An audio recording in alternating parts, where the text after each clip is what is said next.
Hi, I'm Emma Edwards, and welcome back to So What, the energy pod that aims to break things down and help you with tips on how you can take control of your energy bills. We're tackling some of the ways that you can electrify your home, reduce your emissions, and importantly, help save on energy bills.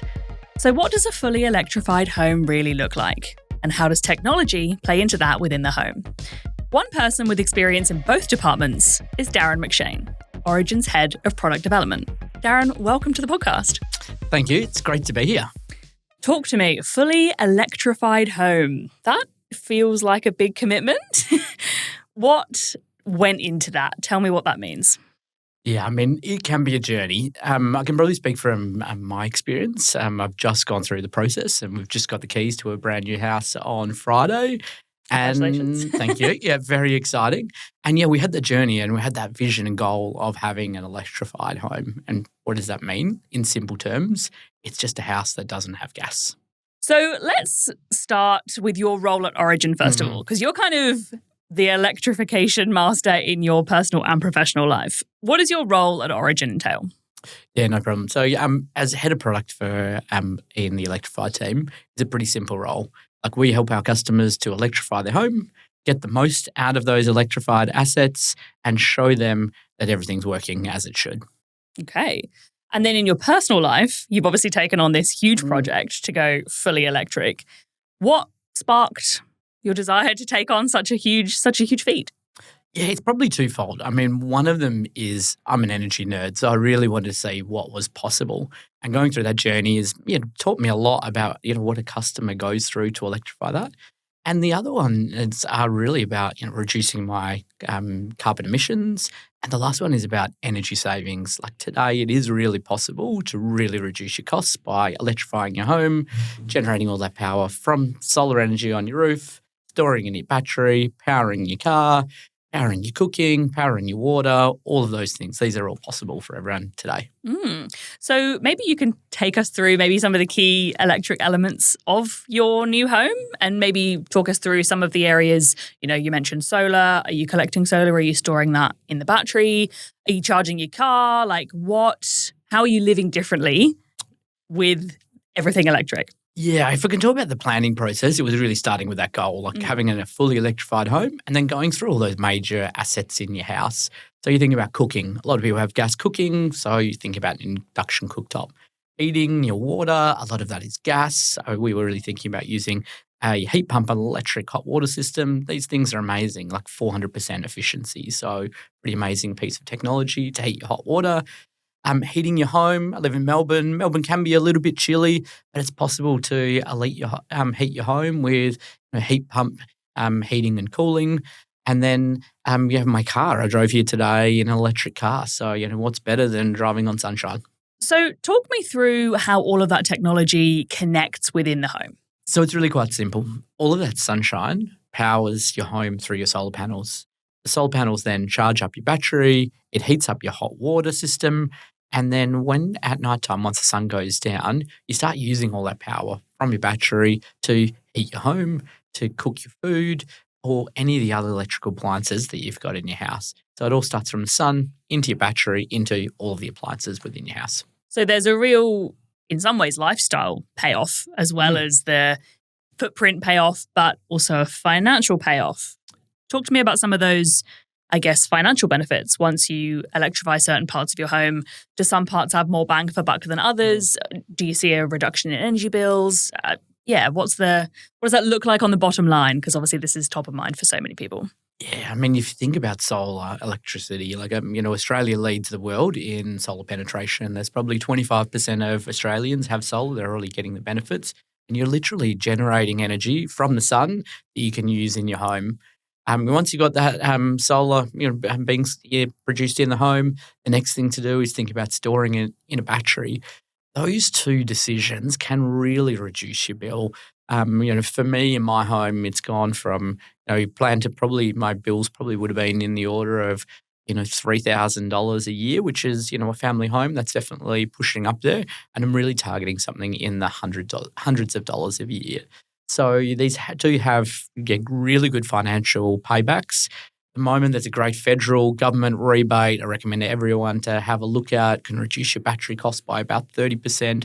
A big discount on solar as well. So the government's really trying to get as many people on their renewable journey as possible. So for homeowners, in terms of how they can benefit and what they can kind of do to maximize their investments, how are retailers like Origin coming to the party with products that make all of these things worth it? Yeah, it's another good question. I think for us, it's about doing things like really simply. Like we know that energy can be quite complex, so we want to really simplify those decisions.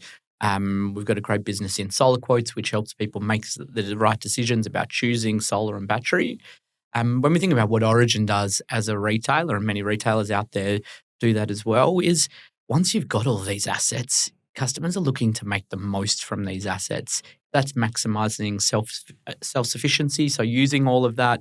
If it's trying to get to the lowest cost with great value energy plans or virtual power plants, which really pay you for the energy that you're producing in your house. And then the last thing is, we create great digital experiences because we want to show customers that everything is working exactly as it should.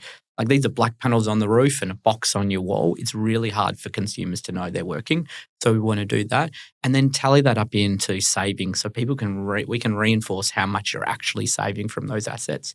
While there are great rebates out there, it is still a significant investment for most people. So we want to show them that these things are paying off and they're delivering value to you. And when we think about batteries, even though with the government rebate, you're seeing prices come down, they're still a pretty significant investment. So we can see customers that want to further reduce that payback period for those batteries. We've got a couple of great battery products which are designed to create more value from that asset. So you get more money from the battery that you've purchased. Do you find that there's a set sort of payoff time over which people kind of decide to commit? Is it, if the calculators are spitting out sort of 2, 3, 4 years, is that the point at which people go, yeah, I'll make the investment? Is it sort of when it pushes towards 7, 8, 9 years, is that when people think, well, no, because by the time it pays off, I might need to do maintenance or replace it or whatever? Like, what do you find is the sentiment around that? Yeah, it's been really interesting. And what we saw with solar is once the payback period dropped below 5 years, you saw demand really, really increase. Because you think about the average Australian is probably going to be in their home for 7 to 10 years.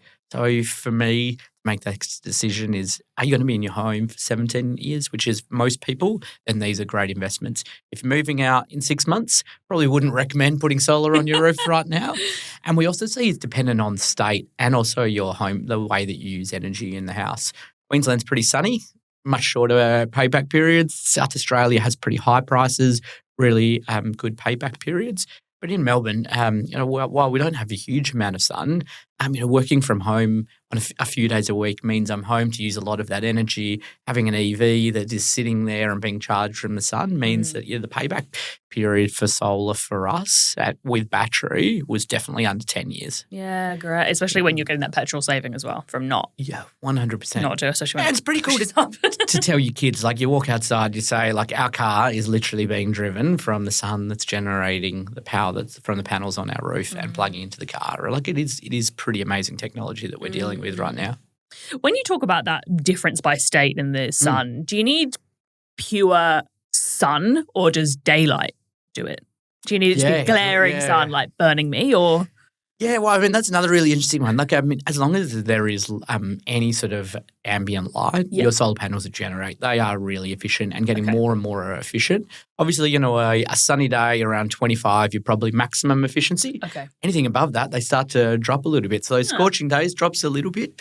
But, you see today, like, when you're looking at a lot of homes, lots of roof space, as long as it's not really shaded, there is a lot of area.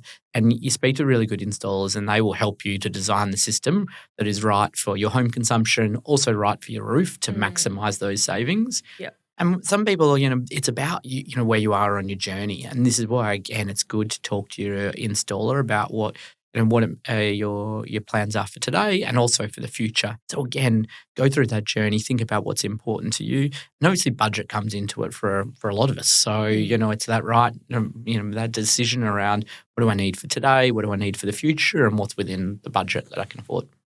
So you really need to be thinking that good 10 years ahead for how much you need, but also whether it's the right time to make the investment in the first place. Yeah, and we don't need to overcomplicate that. Thinking about how do I predict the future and what do I need to do? Yeah, I would basically go there. How long am I going to stay in the home?